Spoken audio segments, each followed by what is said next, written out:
Hello and welcome to Volcano Awareness Month. This is a technical dialogue, and Volcano Awareness Month is organized by SPECA KPS, Stream Academy. And I'm really pleased to welcome Jeremy Morrelli, who is the chairman of AVATARI Group. Good evening, Jeremy, and how are you? Good evening, Rudy. I'm very well, thank you. Hello, everybody. It's a great pleasure to be here. And I think I'd like to tell you a little bit about Avatari before we get started, if that's okay. Yeah. Um, and it basically came from the vision that now we are in a period now where um, probably in the history of human civilization, more effort, more transformation needs to happen in the next 30, 40 years. Humanity, we have to transition away from fossil fuel dependency. We have to create circular economies. We have to repair the damage to the environment that has just gotten out of control. We have to slow down global climate change and basically repair the world and ensure that we're living in a society of social justice, environmental justice, and smart industry, smart thinking. We've got to be smart now for this next period. We don't have a lot of time. We all know that by 2050, a massive transformation has to happen. And I'm very pleased to be discussing this with you, Rudy, because there's an opportunity here that Montserrat becomes a showcase for this transformation that the rest of the world will follow. And so that's sort of the premise of my company, Avatari, has many people involved in it. And I hope that you all will become Avatarians as we go forward. Absolutely, absolutely.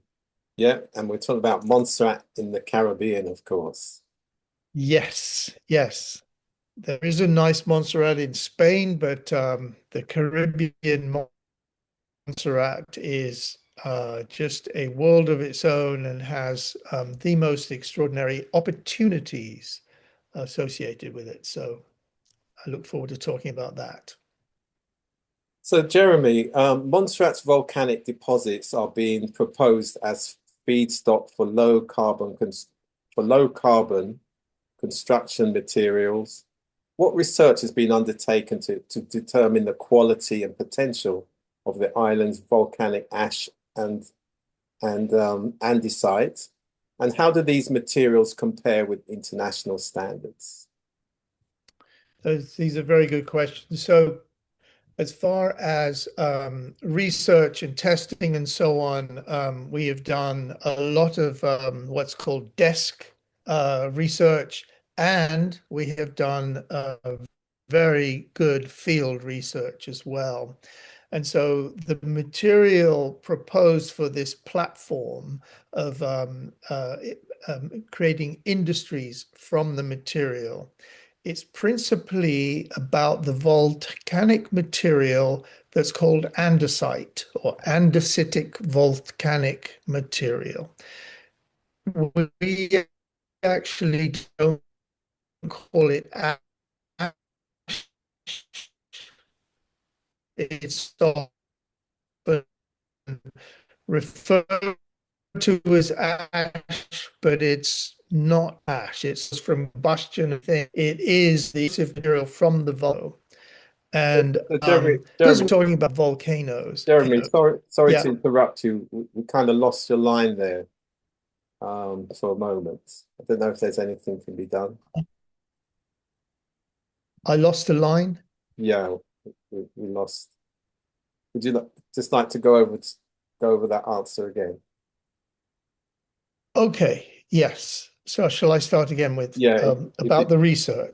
yeah, yeah. So if you could just stay in Okay, one place that's closer to the camera. Hopefully, that should be okay. Okay, okay, very good. So, yeah, so the research has been in two parts. There's been desk research and field research. Okay. And so the material that we propose to create what we're calling a geolanic platform, that's using the material from the volcano. That material is known as andesitic volcanic material. And um, we do not refer to this as ash, it is andesite. Ash comes from combustion, andesite is from the explosion of the volcano. And so andesite is an intermediate to high silica content volcanic rock. It's chemically related to basalt, but generally it's slightly richer in silica than normal basalt. And in the volcanoes that are more explosive type, it tends to be andesite. In the volcanoes that are more where the lava just flows out and they don't actually blow their top off, Okay. those kinds of volcanoes tend to be basalt fiber, lower in silicate. And of very good interest is that andesite is more viscous, it's sticky, and so the gases can't bubble up through it, whereas basalt, lava flowing, it's not so sticky. So andesite is very interesting. It's high in silica, making it more sticky or viscous when it's molten. And so the Montserrat Volcano Observatory describes these materials there as the island's eruptive deposits, and they have a broadly consistent geochemical profile, meaning it's more or less the same material over the entire island. It's all made out of the high silica andesite. So we did desktop and field-based review. We compared Montserrat's volcanic material with historically significant materials associated with Roman concrete, including materials from the Bay of the Naples region, particular little town called Pozzolani, which is where Romans invented concrete. And I always like to say that the Greeks had no concrete, the Egyptians had no concrete, they just put stone on top of stone. The Romans invented concrete in near Naples from the volcanic material that came out of the Mount Vesuvius. And so Roman concrete has demonstrated exceptional durability, including its long-term chemical stability and its characteristics of self-healing. So if a little teeny crack appears in the concrete, it fills its own crack by crystallizing the silica and fills the crack. So that's why Roman concrete lasts for hundreds, if not thousands of years. So that was our desktop review. Our field review was that we personally collected 6 material samples, about a kilo each, in a plastic bag, and from 6 different places around Montserrat. And we sent these samples to our lab in Houston for testing. And the testing is basically to figure out at what temperature it melts, and once it's molten, how easy is it to pull a filament from the molten andesite. And the company that we use that owns the lab is called Rock Fibre. They successfully melted all 6 of the samples and proved that it's very consistent throughout the whole island. It's not like one patch is one material, another patch is another. And they were able to pultrude You might have heard the word extrude, but pultrude means pulling the fiber through a nozzle rather than pushing it through, which is what extrude is.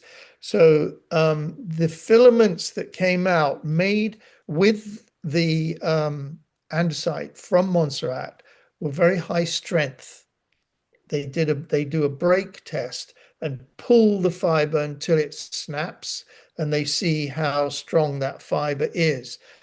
Montserrat andesite is very strong. It's stronger than the average basalt fiber, and so this is very favorable.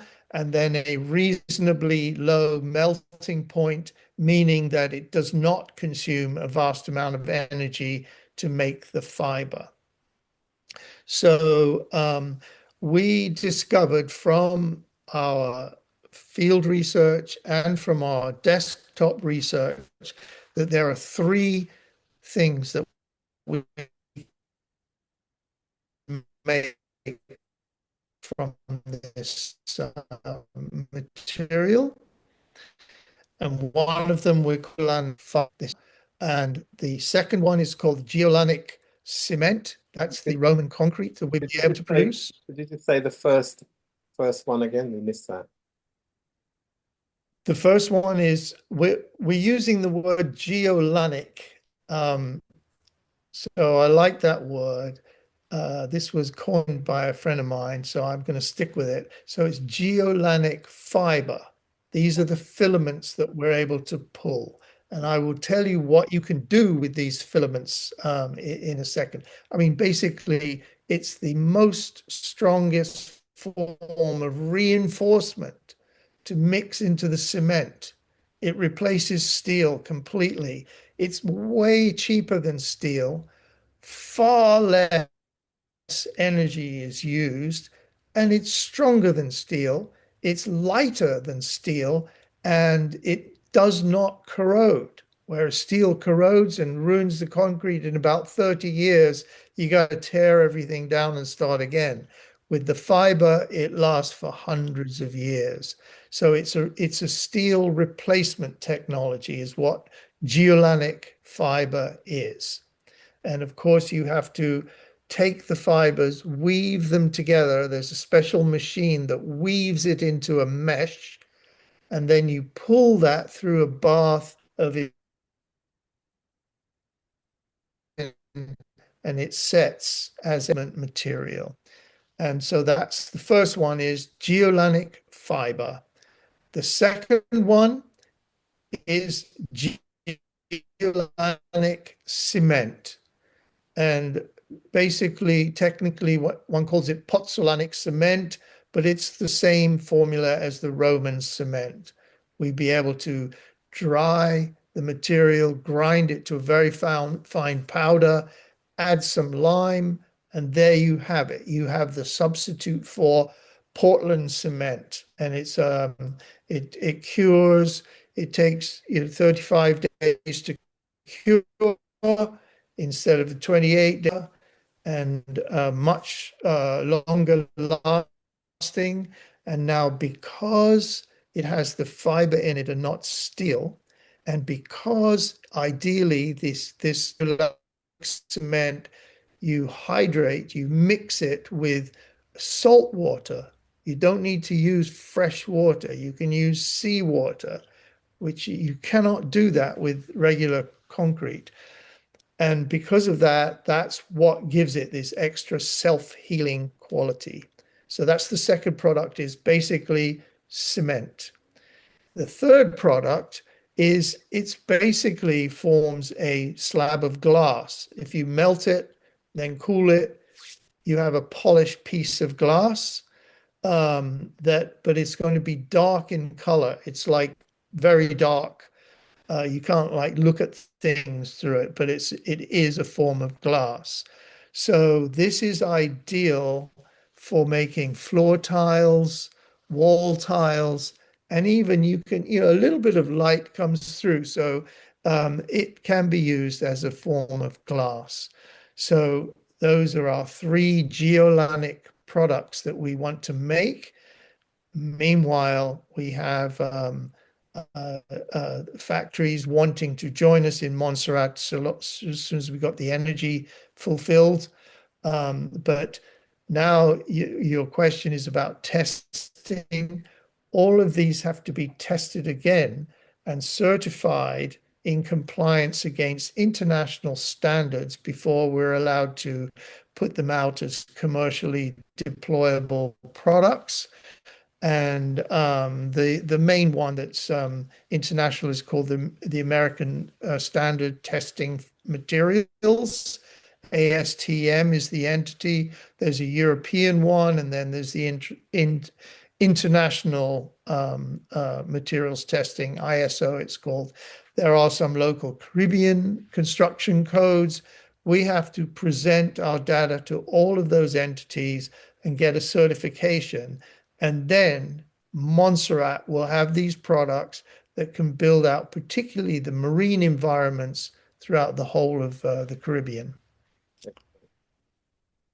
Montserrat is believed to have significant geothermal energy potential.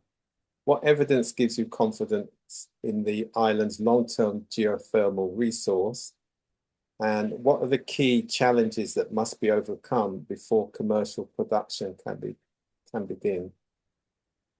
Yes, these are also very good questions. So how can we have confidence in Montserrat's geothermal resource?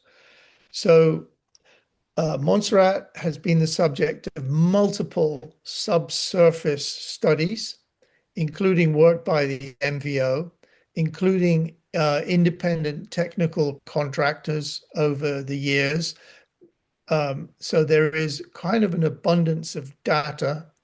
We have connected with a very good geothermal drilling and development company who have done an immense amount of research and have identified the vast reservoirs of hot steam way underground. And so when you think of the volcano, underneath the volcano, there's a network of heat and hot magma and the hot rocks, and then there's reservoirs of water, salt water mostly, around them that are under high pressure. And so we drill down into those and harvest the resource. So the current planning assumption that we're going on is that Montserrat may indeed be capable of supporting a geothermal system in the range of approximately 350 megawatts to 550 megawatts of electrical power, potentially requiring about 16 production wells. That's where you actually bring the steam up. And then you have to have 12 injection wells where you've got to inject the cooled steam in the form of the brine. It's salty water. You shoot it back down into the ground. Otherwise, you're just going to lose pressure and your geothermal resource will run out. So you have to have production wells and injection wells in the traditional form of geothermal energy. And so this is all subject to further resource modeling. In fact, we have to tap the data that's on the 3 existing wells that are there so that we can find out exactly what the subsurface conditions are. And so the principal challenge is they're not conceptual. There's no challenge about the concept. There is heat in abundance and steam in abundance under the Soufriere Hills. The challenges are commercial and engineering. So we have to confirm the resource through additional drilling and reservoir modeling. We've got to kind of make a digital twin model of what these reservoirs are like. That still has to be done by our contractors and then certified by our independent third-party verification. And then commercially, in order to warrant the drilling and developing these, it's hundreds of millions of dollars will go into doing the work. We have to secure bankable power purchase agreements before we do major drilling. So once we've established that it's going to work, which, we're very confident about that, we have to get PPAs from our future factories that I've just described, from a data center, which will be the biggest off-taker, from the Montserrat Utilities Limited, entity, and other neighboring islands, possibly via subsea cable. So we have to get those power purchase agreements in place. That's the commercial challenge.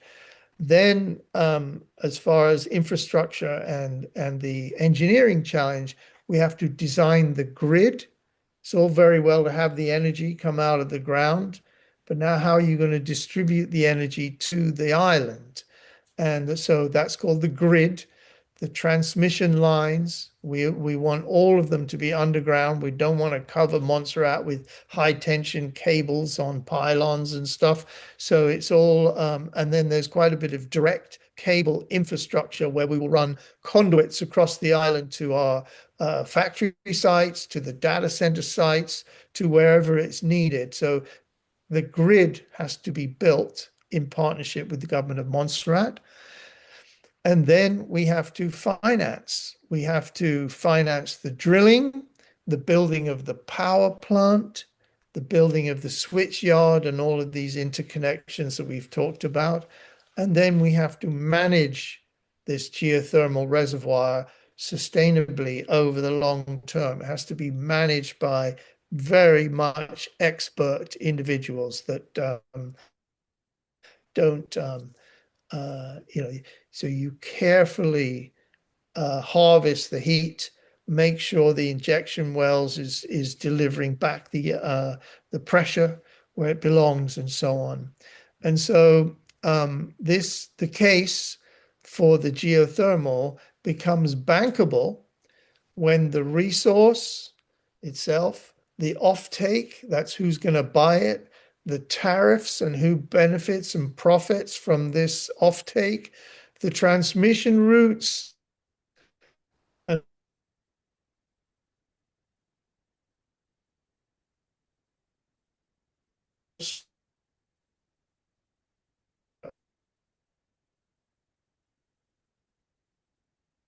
then we have an incredible decades. Okay. Thanks I for think that. you got, yeah. So the last clear thing that we heard was transmission routes. Was there anything else that you wanted to say after that? Transmission route and the financing structure is really important. So there's investors, stakeholders, lenders, and so on. Everybody wants to invest in renewable energy systems. It's the biggest source of financing right now, is especially this transition from diesel, fossil fuel to renewable energy. It's a big deal. So it's highly financeable once we get all our ducks in a row. Okay. So developing products such as the basalt fiber, which of course you've mentioned already, and volcanic cement requires more than raw materials. What infrastructure, partnerships, and investment are needed to establish a successful manufacturing industry in Montserrat? Yes, this has been the subject of our study for a large part of the last year, trying to figure this out. But indeed, Rudy, raw material alone is not enough. Right. Montserrat needs a complete industrial platform. Okay. And this infrastructure includes an industrial park. We've identified a site at Trance Bay up over on the eastern side of the island. We like that site, one, because it's remote from where people live, and two, it's right next to the exclusion zone where there is the biggest deposit of the andesite on the island. It is over the buried airport that is about 100 feet deep, with the, we can call it the ash in this case, but it's just pure andesite. And so we want to excavate that all the way down to the airport strip Mhm. and turn that into this high value material. So that's why we've chosen Trance Bay as a place to build our industrial park. And the way it looks like we're going to have to do it is to cut into the hillside significantly and have a platform that is cut down and then steps down to a second level where we can put a dock. So we need to have a shipping and receiving dock and what we're calling a logistics platform. So this will be an industrial base on the island of Montserrat. The third thing is, of course, we need the renewable power supply. Um, we actually decided we don't want to rely 100% on geothermal. The reason being is because we did another study of the wind from that lookout point, Mhm. and all the way to like above Margarita Bay there. That's got, we've identified it has the strongest and most consistent wind in the whole of the Caribbean. Okay. And this was indicated to us by an Italian company who did the study called Northern Power. And they have a beautiful mid-size wind turbine that is hurricane resistant. Like it can withstand 250 miles an hour wind without breaking up. Where the bigger ones, they go flying off and um, really difficult to withstand. But so we will have geothermal and wind. So this is still part of the infrastructure. We've got to put in buried cabling. As I said before, we're not going to put up pylons and high tension cables over the surface. There has to be substations, switch yards, and transformers. And then we got to build the factory shells themselves, like actual buildings. There'll be beautiful buildings with solar photovoltaic roofs, and a couple of million square feet of factory space we're going to create there. And all the infrastructure around the processing, like the roads and how to get the materials down to the dock and the cranes to put it on the barge, or this kind of thing. The other infrastructure is utilities, water, waste resource recovery systems. And then there has to be testing, certification, export logistics, and so on. And then we need quite a few partnerships. So we are going into partnership with a fiber production company called Rock Fiber Limited, and they have a technology they call mini bars. So from the fiber, they're going to make little teeny bars. They're like the size of a needle, and so there's like a little stiff stick of the fiber that's being set in the resin, and those mini bars can be poured, mixed into the concrete, and used in a 3D printing machine where you just simply print. You don't put any steel in any of the buildings. You print it out, and the reinforcement structure is already there in the concrete. It's amazing. And it's so much cheaper and faster and more efficient than steel. So Rock Fiber is one of our partners.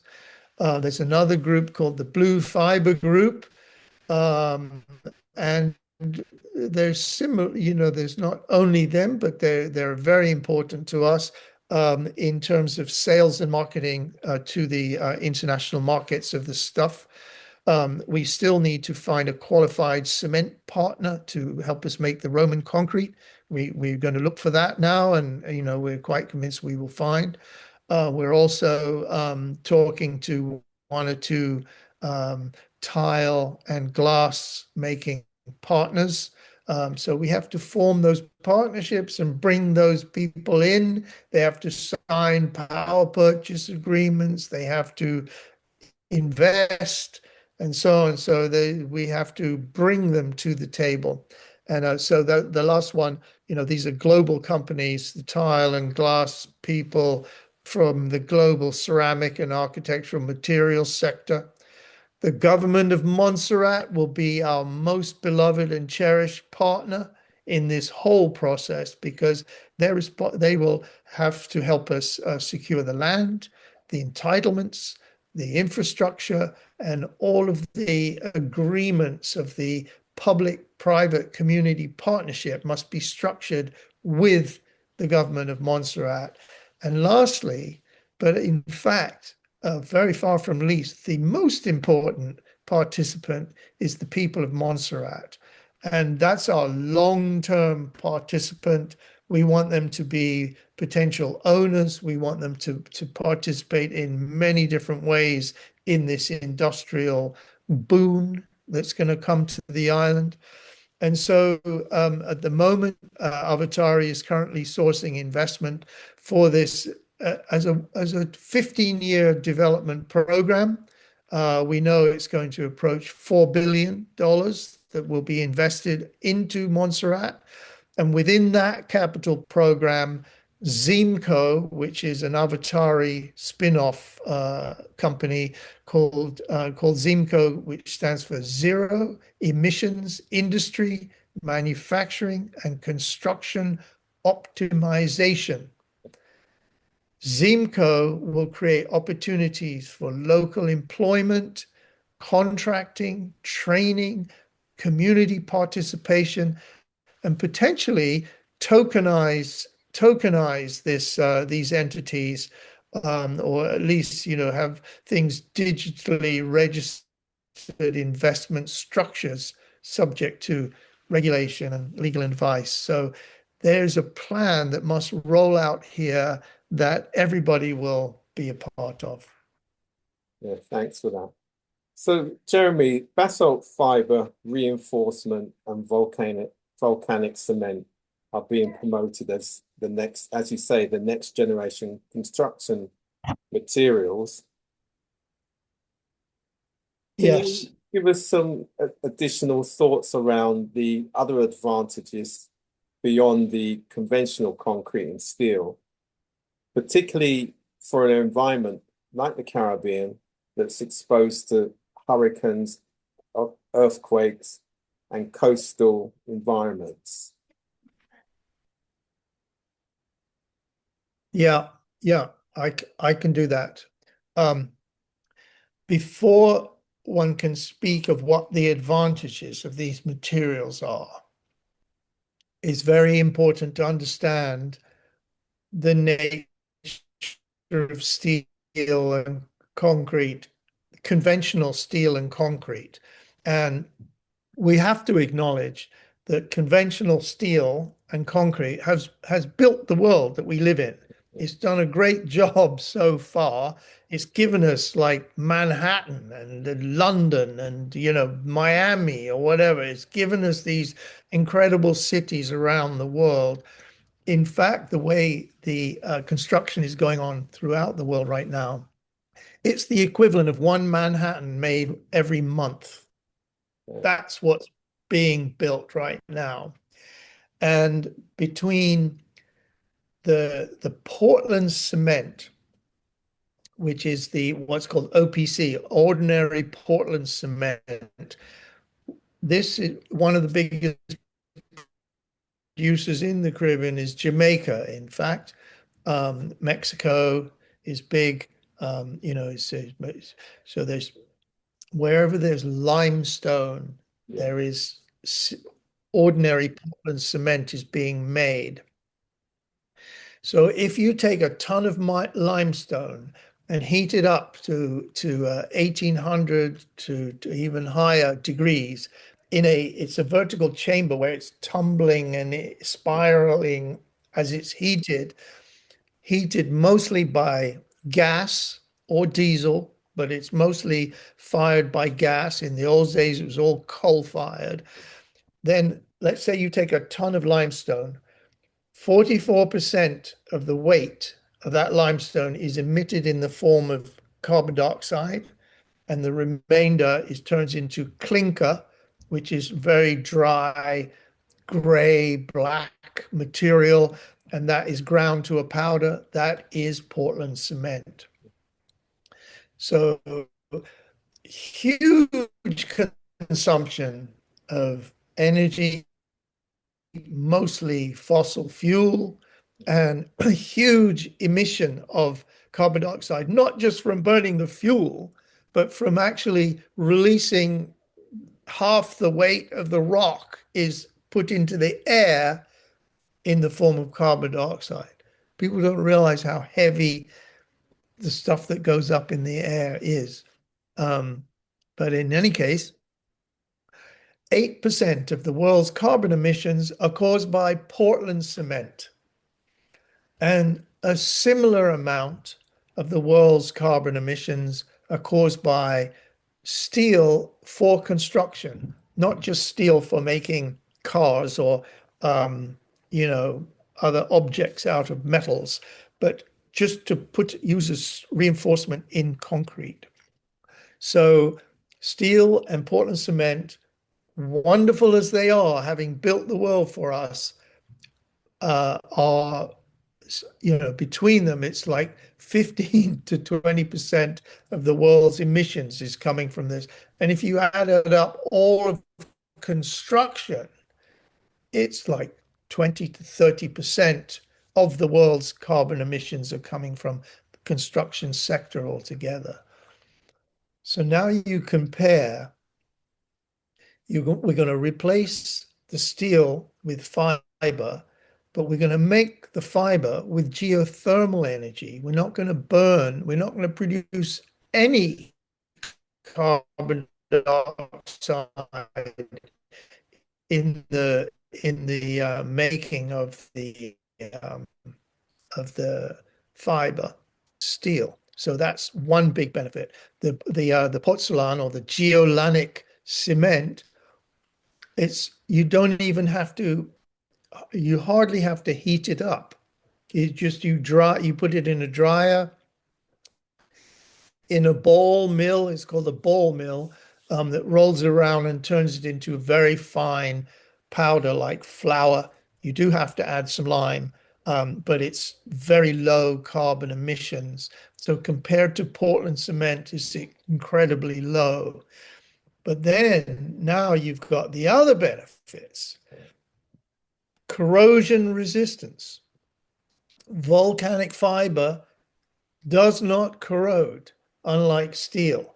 So when you have steel in concrete, first of all, you have to bury the steel deep in the concrete so that it's protected. Second of all, you can only hydrate, if there's steel, you can only hydrate with fresh water because you can't use salt water around steel because that just it corrodes immediately. And so, secondly, if a tiny crack appears in the concrete, and moisture always finds its way into a crack, it will then attack the steel. It corrodes, it turns to ferric oxide or ferrous oxides, and that rust is bigger than the steel itself. So it cracks the concrete corrodes. The longest life expectancy of a concrete bridge is 30 years. If you make it out of Montserrat material, the life expectancy is hundreds of years for like docks and harbors and so on. And So this is called coastal durability.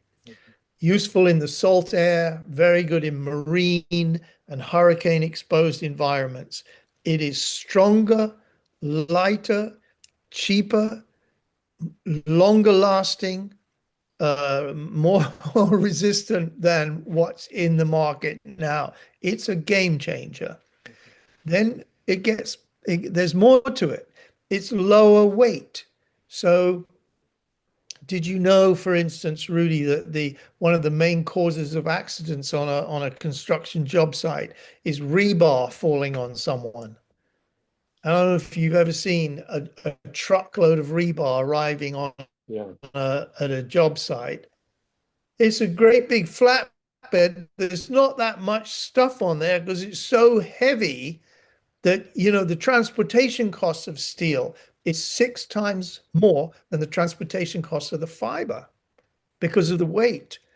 And then if you make a beam and you do all that tied up steel work, two men can't really pick up much of it. But if it's made of the fiber, it's very lightweight. So it's safer on the job sites, it's easier on the back, it's higher strength, lower carbon, longer service life, saltwater compatibility potential, resilience, and so on. So the proposition is that these geolanic materials can reduce construction emissions globally, improving the durability in the Caribbean's coastal, seismic, and hurricane exposed conditions. And the world will learn that this is the future of construction is low carbon, zero emissions. That's why it belongs in the Zimco Industrial Park. Of course. So the proposal links geothermal energy with industries such as the advanced manufacturing and AI data centers. Why is reliable, renewable energy becoming such an important factor in attracting these types of investments? So renewable energy is now, it's one of the most important factors in attracting advanced industry. You could call it advanced industry or smart Okay. industry. Yeah. Like you probably heard lots of people want to talk about, hey, let's build a smart city. Smart Well, city. to have a smart city, you have to have smart industry. Yeah. You have to have smart infrastructure and you have to have smart people. Yeah. Smart materials. So yeah, and you smart materials and smart energy. You think it's smart to burn tons and tons of diesel to make a thing turn around when you can never recover. It's fossil, it's not renewable if you're using fossil fuel. There's nothing smart about burning gasoline or diesel. I mean, in the old days, of course, it was the smartest thing ever. We always have to remember that, you know.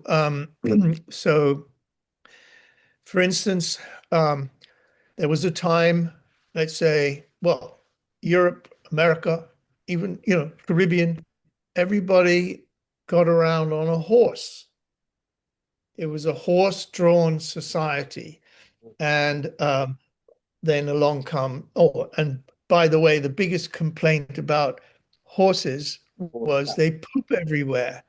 And so New York had at one point had 40,000 horses in it, and it needed 10,000 horses to go in and pick up the poop of the 40,000 horses. London was unbearable, full of flies and everything, and horse urine and horse manure, was everywhere. The whole city, all the city stank at the time at the end of the era of the horse, the most wonderful animal that, built that part of our civilization. Then along comes the motor car, the internal combustion engine, the discovery of oil and so on. of course, to begin with, it seemed like there was this limitless supply. Nobody realized that burning this oil was going to change the climate eventually. And but when it began to happen, of course, loads of people said, "Oh, what are the people who put horseshoes going to do for a living? What are the saddle makers going to do? The horse livery guys are going to be out of a job." Everybody was talking like that. It didn't take long before, that part was over. There was a remnant, people saying, "Well, I still like to ride my horse." So now we just give him a racetrack to go ride around on, you know. But in any case, there was a transition to fossil fuel, to the and oil and gas for mostly, for transportation, and then energy and industry and so on. And the result is we have vastly increased the amount of greenhouse gases in the air, the pollution. I mean, the uh, environments that have just are so heavily degraded because of the oil and gas industry. So the dependency on oil has now got to an end. It's in the end game. Everybody knows that.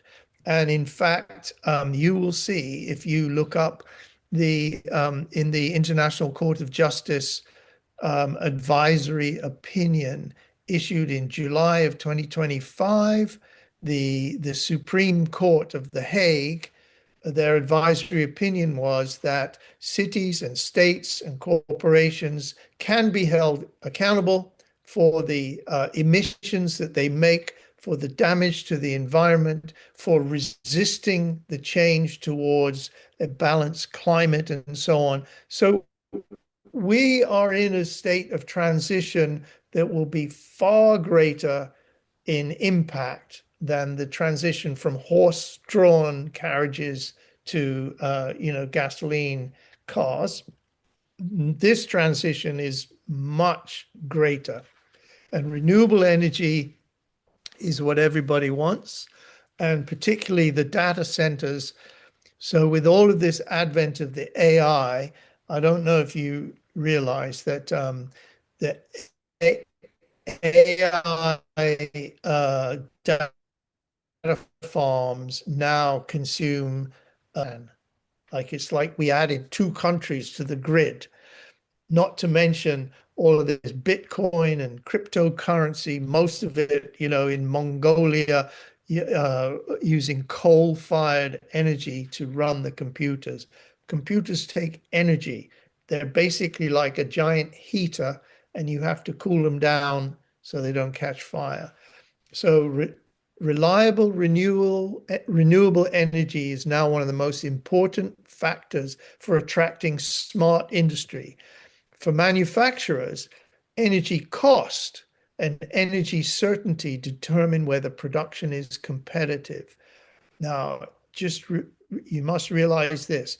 Currently on Montserrat, the cost of 1 kilowatt hour of energy from their diesel generator, they have their braids, is 52 cents for 1 kilowatt. The predicted price, the cost of the geothermal, after we've spent hundreds of millions and everything to do it, will be around 12 to 14 cents. So we're talking about, it's not just that it's better for the environment, it's way cheaper, like 88% cheaper. So it's not just why do we need renewable? Why can't we carry on burning oil? It's going to be cheaper. So the people who are able to deliver renewable energy will make more money and will have have a lower cost of living and a better cost of living. And so things like making fiber, cement, glass, ceramics, and so on, 3D printing, all of this requires substantial energy, especially the data center. If Montserrat can provide low cost energy is a huge industrial advantage for the island. And for data centers, this issue is even more direct because everybody's now complaining. What are we going to do? AI is consuming all of this. It's causing. What's the point of planting trees when you've got this huge amount of emissions going on? We have to make sure that AI is produced with renewable energy, and they want it. So what data centers want is reliable baseload electricity, long-term price certainty, clean energy credentials. It's a credential for them to say our data farms only use renewable energy. They need a resilient grid with backup systems. They need cooling efficiency, fiber connectivity, and political and regulatory stability. So Montserrat's proposition that we're sort of proposing on behalf of Montserrat is that geothermal power can provide 200 megawatts of baseload supply to a data center on its island for around 12 cents per kilowatt hour, delivered by a buried cable with an additional resilience put in with wind and other renewable resources. We're going to put solar over the roofs of these factories. In fact, my geothermal guy said, Jeremy, why are you bother putting wind and solar in the same mix? Basically, we're going to put in the equivalent of a nuclear power plant, and I said, no, Ralph, we want to have the mix. There's a right mix that must be achieved. And so combined with the renewable energy at low cost that Montserrat is going to be able to attract fantastic businesses to work on the island. And combined with that, the deep seawater cooling is a great kind of efficiency thing,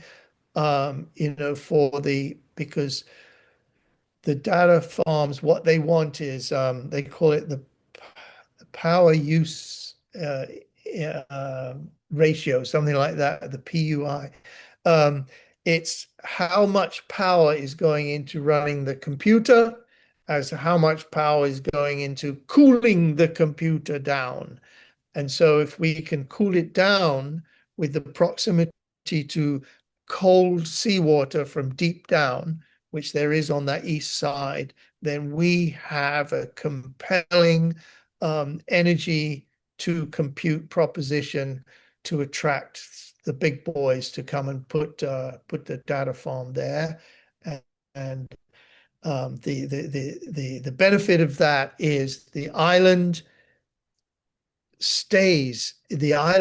and the surroundings become part of the AI revolution. That we get to participate rather than becoming the have-nots in this unbalanced society. Right. That's good, obviously, for the production capacity of the island as a whole. Yeah, yeah. And the point is, it's there. The volcano has left this incredible gift. Mm. It's heat, incredible heat all around its base. We can turn that into valuable energy. The stuff that blew off when it blew its top off, that's very useful to build, for the built environment. So those two things alone are, in a way, we should be grateful to the volcano. Yes, well, they say about turning challenges into Yeah, benefit. And humans have always done that. That's why we use that term resilience. And of course, Montserrat yeah, have yeah, demonstrated that over the last 31 years. So, yeah, Jeremy, the vision also includes restoring mangroves, seagrass, and coral reefs through the blue economy. yes. How can environmental restoration and carbon credit programs create lasting economic opportunities for local communities while protecting Montserrat's natural environment? Right. So you see, mangrove, seagrass, and coral restoration. Those are the three sort of areas from the coast out to the shelf away from the island. Then you have the deep ocean, right? So our plan is to dedicate a good portion of the profits from what we are doing, and not only that, but so I've described to you the carbon reduction that takes place from using Montserrat cement, Montserrat fibre, Montserrat tile. There will be carbon credits associated with that. That's called carbon prevention, and then there's carbon sequestration. So that money can be used to fund a blue economy restoration and a community economic opportunity program. And so this will produce a lasting economic opportunity if the programs are structured properly as community-owned environmental infrastructure, not just one-off conservation projects. Like we've seen it in other parts of the world. You get, something like Kenya Airlines say, oh, we want to sponsor 5,000 hectares of mangroves. But it's not really, it's not the same as creating a community effort where everybody's working together to do it, Sustainability. I couldn't hear you there for a minute, Rudy. The focus has to be on sustainability. Sustainability, yes.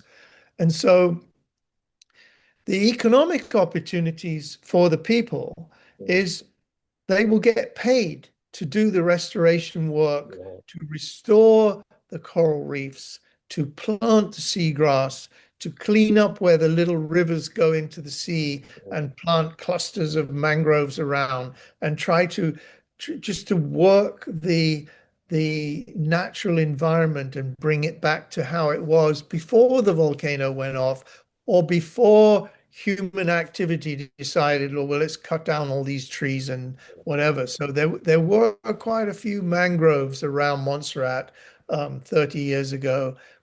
Quite a bit was destroyed with the pyroclastic flow and the lahars that swamp the rivers and so on.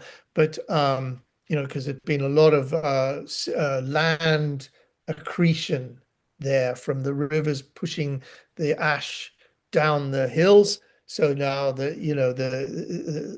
soil gets deeper and deeper, and the trees can't. But we can fix all these things. But economic opportunities, people get paid to do this work. Training in they can become scuba instructors, marine monitoring. They get paid to do nursery management, to look after the trees and to survey the ecology. There will be long-term maintenance contracts where people can create a business where the business is to manage a piece of the coastline, protect the turtles. Somebody can have a contract to do that. We will pay them. There's verified blue carbon credit revenues, biodiversity credit revenues. Fisheries can recover through creating healthy nursery habits. So one of the biggest parts of the blue economy is what's called marine protected areas, where you actually pay the fishers to not fish in a certain area, and they get paid to clean up the ghost gear. That is all this trash that fell off the fishing boats that carries on catching and snaring the turtles. You've all seen these TikTok videos of a turtle getting caught in its neck in the net. Do you realize that in the ocean every year there's the equivalent of nets and hooks and things that get dropped off boats enough to cover the entire landmass of Scotland every year So, is dumped into the ocean. It's mostly plastic stuff, all those nets. Um, we've got to get it out. That's a fisher's job. We're going to pay the fishers to get it out and bring it to a recycling station where we make useful stuff with it. The fishers then they can plant seagrass for 2 days a week and go fishing in the non-protected marine areas. And you watch what happens when you create a marine protected area. Immediately, the fish biomass recovers and it spreads beyond that area. so So, recovers quickly, doesn't it? yeah, Yeah. and and we have a new partner who's going to be involved in with us in this called Subsea AI that have incredibly good tools and methods to monitor and create these marine protected areas. The world's goal that everyone in the world must know is called 30 by 30, means 30% of the ocean Mhm. must be protected by 2030. So it's only 4 more years. We've got to protect 30% of the ocean must be relieved from fishing so that it can recover the fish population so that they can go out and the fishers can then go catch bountiful catches. But it's got to be done in a smart way. What's smart about fishing until there's no more fish? Absolutely. It's like the dumbest thing you can imagine. Right. And So, you know, Jeremy, I'd yeah, like to just bring us to our final question. okay. Looking ahead, what are the most important milestones that government, investors, and the people of Montserrat should expect to see over the next 5 to 10 years as this vision moves from concept to reality? So I am now very hopeful, having signed the ATP with Premier Mead, the government of Montserrat, beginning to engage with the people of Montserrat. I can see absolutely there is full support. I'm very, very impressed by the growing capacity of the Montserrat government. We think they can handle all these things that have to be, they're going to have to grow in capacity to handle, to go from 3 megawatts of power to 500 megawatts of power. The grid is a huge uplift that's going to happen.